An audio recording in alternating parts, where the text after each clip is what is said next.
Well, that segues nicely into my next guest, one of the leading critics of the Victorian government for more than 2 years now, Gideon Rozner of the Institute of Public Affairs. In a moment, we'll discuss the Andrews government's diminishing probability of being returned at the state election in November. But first, I'd like to get his opinion about Prime Minister Anthony Albanese's appalling faux pas on the weekend.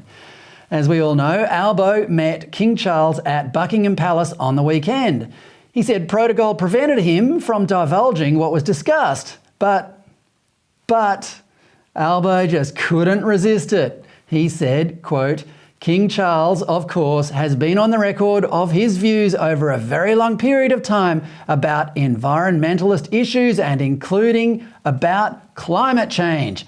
I think climate change shouldn't be seen as a political issue. It should be seen as an issue that is about humanity and about our very quality of life and survival as a world," unquote.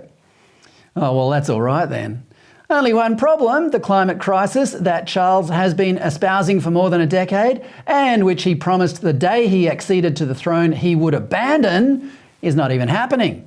As the Weekend Australian reported, an investigation by Italian researchers has found that, quote, "On the basis of observational data, the climate crisis that, according to many sources, we are experiencing today is not evident yet," unquote. Let's get Gideon Rozner in to discuss this. Gideon, welcome. Great to be here as always, my friend. Lots to discuss. Plenty to discuss today, there sure is. Gideon, let's start by approaching this from the Republican perspective. Australian Republicans say a foreign monarch should not have ultimate power over our political system, which is why we need to become a republic, according to them. Yet here's Albo trying to enlist the king in his climate crusade.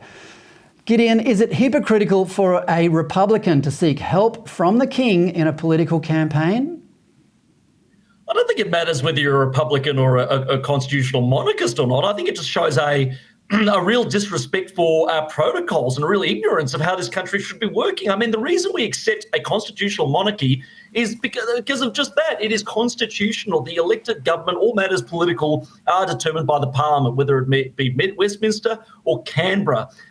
For the sovereign to bang on about political issues, to disclose a feeling one way or the other, something that Queen Elizabeth II never did in 70 years, deals off as soon as that happens. And I always used to say, if Prince Charles becomes King Charles and we hear the same crap about the Great Reset and climate and banning McDonald's, which he shamefully said about 10 years ago, well, that's it. I'm going to put a bloody bandana on and join the ARM myself, if that's, because again, deal is off.